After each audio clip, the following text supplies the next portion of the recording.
Narela ward में भाजपा सांसद मनोज तिवारी की जनसभा में सैकड़ों लोग पहुंचे, जहां उन्होंने लोगों से प्रत्याशी केश रानी नीलदमन खत्री के लिए लोगों से वोट देने की अपील की।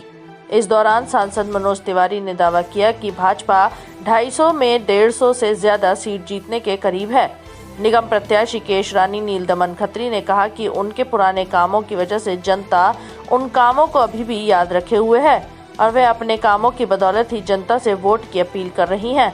इस दौरान जब सांसद मनोज तिवारी ने लोगों से वोट की अपील की और गाने के अंदाज में लोगों से वोट मांगे, तो लोगों का उत्साह देखकर यह साफ लग रहा था कि केश रानी नीलदमन खत्री का लोग भरपूर समर्थन कर रहे हैं। माहौल एक तरफा है, बिल्कुल भारतीय जनता पार्टी यहाँ से नंबर 1 है और पहली जीत दर्ज यहीं से होगी। नंबर तो अभी आपको 7 तारीख को पता लगेगा, लेकिन हम निगम में अपनी सरकार बना जा रहे हैं, ये आपसे वादा करते हैं। क्या लगता है? बिल्कुल एक तरफा है। जो 12 से 17 जो कार्य किया उस काम के आधार पर और नरेंद्र मोदी जी के नाम पर राम मंदिर के निर्माण पर भारतीय जनता पार्टी पर विश्वास किया जा रहा है और यहाँ पर भारतीय जनता पार्टी का कमल खिलके रहे।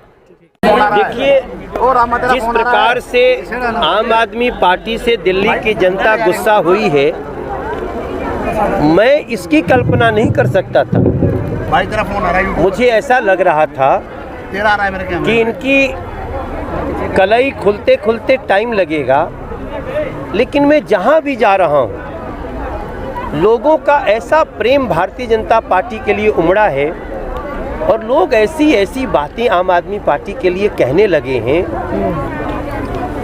कि मैं अपनी दृष्टि से 107 सभा करने के बाद मैं ये आपको बोल सकता हूँ कि जो एमसीडी में जो अरविंद केजरीवाल की एक आशा थी वो टूट गई है। दिल्ली के लोगों ने निर्णय कर लिया है 4 दिसंबर को भी कमल का बटन दबाएंगे और अब आम आदमी पार्टी की अंतिम विदाई करेंगे। 2025 तक कमल का बटन दबाएंगे। भैया जी का मंदिर बनना शुरू हुआ तो ये कहते थे, मेरी नानी कहती हैं कि मस्जिद गिरा के जहाँ कुछ भी बने वहाँ हम कभी खड़े भी नहीं हो सकते। देखिए, ये लोग धूर्त लोग हैं। इन्होंने तो ये भी कहा था कि हम श्रवण कुमार हैं और बुजुर्गों का पेंशन रोक दिया। इन्होंने ये भी कहा था किराएदारों को कोरोना में मकान मालिकों को किराया नहीं देना होगा, सरकार देगी। इन्होंने ये भी कहा था कि दिल्ली को लंदन बनाएंगे।